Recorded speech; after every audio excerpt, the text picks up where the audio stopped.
Elle est comment? Juive sénégalaise. Juive sénégalaise, qui est assez magique. Il y a bien sûr, ouais, enfin, bien sûr.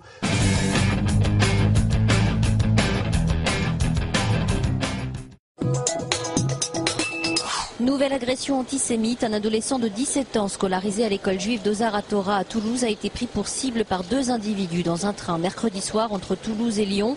Pris à partie, insulté, il aurait été roué de coups à bord du train. Les 2 agresseurs présumés ont été interpellés peu de temps après dans un bureau de recrutement de l'armée de terre. Ils ont été placés en garde à vue. Il y a eu un attentat, celui d'Ozar HaTorah, et maintenant, dans un train en France, sans qu'une personne n'ait fait quoi que ce soit, il se retrouve littéralement lynché parce qu'il est juif. Parce qu'il est juif, en sachant que cet élève-là avait déjà vécu un traumatisme d'Ozar HaTorah. L'adolescent a une interruption temporaire de travail de 8 jours. Il a déposé plainte et ce n'est pas un cas isolé. Car selon le ministère de l'Intérieur, les actes et menaces antisémites ont augmenté de 46% de janvier à avril 2012 par rapport à l'an dernier. On a manifesté, on a protesté, on a déposé des plaintes, on a pleuré. J'ai fait état des craintes de la communauté juive. Au lendemain de leur arrestation, les 2 agresseurs présumés du train Toulouse-Lyon ont vu leur garde à vue prolongée aujourd'hui. Les enquêteurs doivent en effet déterminer si l'agression dont a été victime un jeune lycéen juif mercredi soir peut être caractérisée d'antisémite. Oui, ce soir, ce sont certaines sources judiciaires qui se montrent prudentes. Selon ces sources, le caractère antisémite de l'agression n'est pas encore avéré, et tout cela à cause de témoignages contradictoires. Le jeune Yacine, il y est pour rien du tout, quoi. Mais alors, pour rien du tout. C'est le jeune juif Lior qui a foutu le bordel, en fait. Le premier coup qui a été porté, il a été par Lior. Et tous les autres témoignages sont en faveur de Yacine.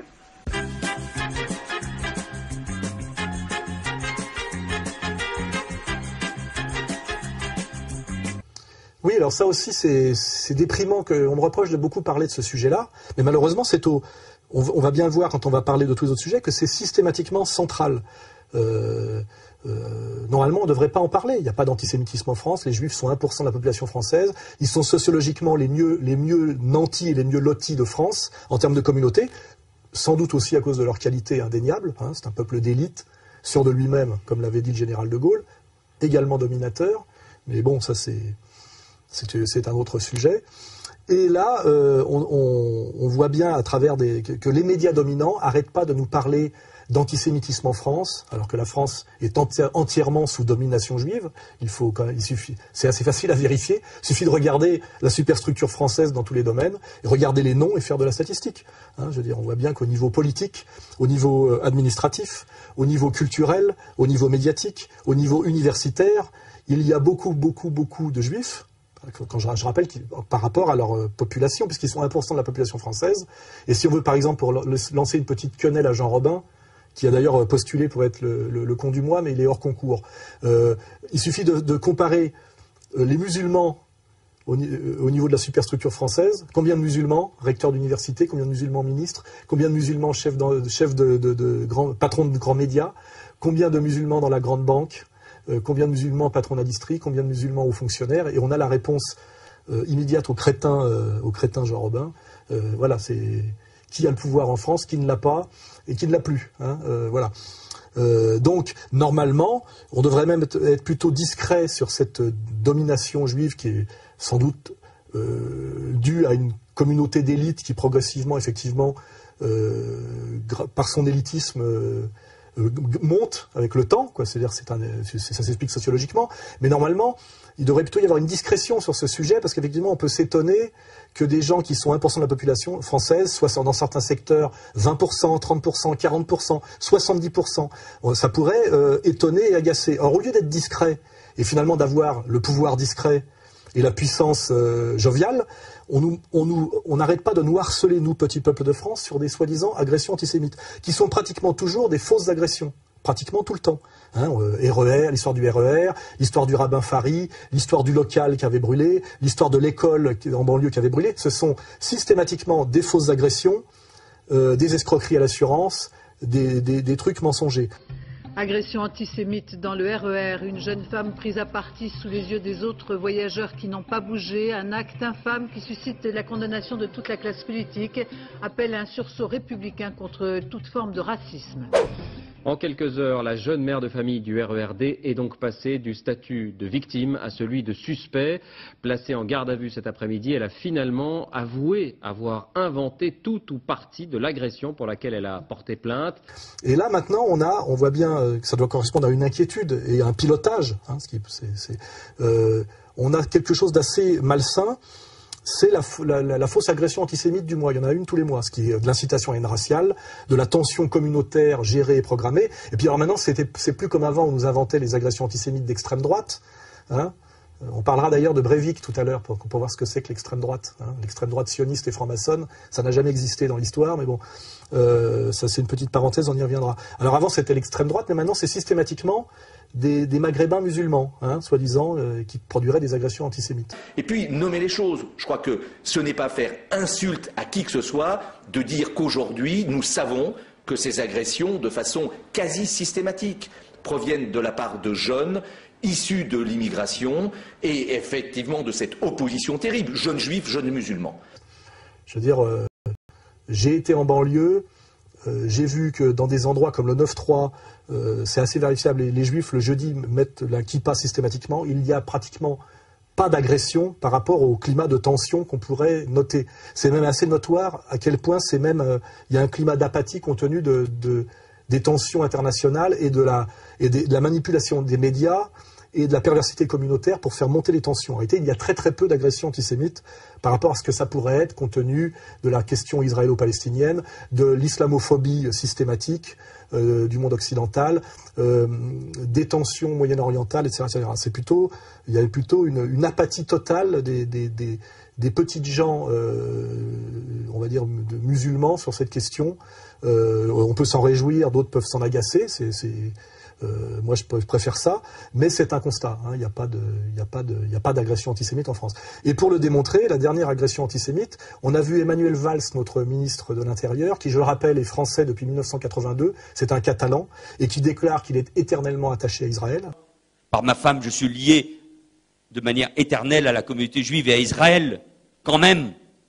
Donc on a un Emmanuel Valls, ministre de l'Intérieur, qui fait une déclaration publique dans les médias pour créer de la tension communautaire en déclarant qu'un jeune maghrébin musulman a agressé un juif dans le train, alors qu'il a le rapport de police, que j'ai eu aussi, qui dit exactement le contraire. Donc en fait, il ment ouvertement alors qu'il est ministre de l'Intérieur pour créer de la haine raciale et des tensions communautaires en trichant totalement par rapport au travail que fait la police de base. Car la réalité de l'agression du RER de Toulouse, qui a d'ailleurs tellement choqué des gens que le jeune maghrébin a pu avoir une interview où il pouvait rétablir la vérité dans le Midi Libre, je crois. La réalité, c'est qu'il y avait dans le TGV un jeune juif sioniste, issu de cette école toulousaine où il y a eu cette étrange agression de la Fermera, dont on reparlera, qui est une manipulation des services forcément d'une manière ou d'une autre. Hein. Par contre, cette école confessionnelle était une école franco-israélienne qui, si on regarde bien, j'ai des témoignages, hein, j'ai des gens qui sont pions dans ce genre d'école, n'est absolument pas une école qui promeut l'égalitarisme républicain, l'antiracisme, mais c'est une école qui promeut la soumission à un État étranger, qui pratique la ségrégation raciale et le suprémacisme théologico-militaro-racial. Voilà. Donc, ce petit juif communautaire et sioniste était dans un train sans billet. C'était déjà un contrevenant. Il téléphonait non-stop avec son portable sans aller sur la plateforme à haute voix. Il gênait les gens du wagon, dont une mère de famille avec un bébé. Le jeune maghrébin qui lui a demandé d'aller téléphoner sur la plateforme n'était pas un délinquant, c'était un jeune Français qui allait intégrer l'armée française comme maître chien. Donc là, on est face à un militant israélien, face à un Français patriote. Hein. Et effectivement, ça a tourné en bagarre, et le jeune israélien suprémaciste théologico-racial lui a donné un coup de boule et lui a cassé le nez. Et après, il y a eu bagarre. Donc ça ne s'appelle pas une agression antisémite. Ça s'appelle un voyou juif israélien qui se tient mal dans un train et qui normalement aurait dû être sanctionné pour voyage sans billet, agression, etc., etc.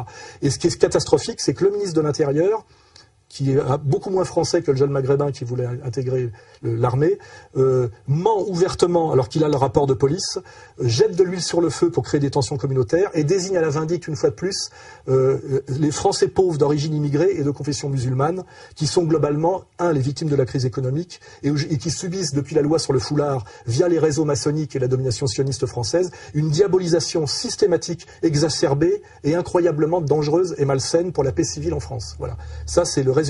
Voilà. Normalement, sous De Gaulle, un type comme Manuel Valls n'aurait jamais pu être ministre de quoi que ce soit. Et si à un moment donné, la France reprend le pouvoir sur elle-même, c'est pas ce genre de hauts fonctionnaires que nous mettrons en avant. Si demain on veut sauver la France, c'est pas de faire la France la prochaine Yougoslavie, ce qui est d'ailleurs plus ou moins ce qui nous est promis par le processus mondialiste. Hein. Voilà. Mohamed Merah, trahi par les services secrets français. C'est ce que le tueur de Toulouse affirme dans une mystérieuse vidéo qu'il aurait réalisée juste avant l'assaut du raid, le 22 mars. Un enregistrement dont le journal algérien Echorouk aurait obtenu les retranscriptions en arabe. Mohamed Merah est en discussion avec un ami, Zouher, qui serait en réalité un officier des services français. C'est toi qui m'as mis dans cette histoire et cette galère. Rappelle-toi que tu m'as envoyé en Irak, au Pakistan, en Syrie pour aider les musulmans. Et après je découvre que tu es à la solde des services français, que tu es un criminel et que tu es un officier des services. Sale traître. Ce qu'on comprend, c'est que Mohamed Merah est quelqu'un qui est piégé, qui n'est pour rien, enfin grosso modo, qui n'est pas responsable des accusations contre lui, et qui réaffirme plusieurs fois: pourquoi est-ce que vous me tuez? Je suis innocent, vous le savez. Innocent même des 7 meurtres. C'est sans doute ce qu'il veut dire, oui.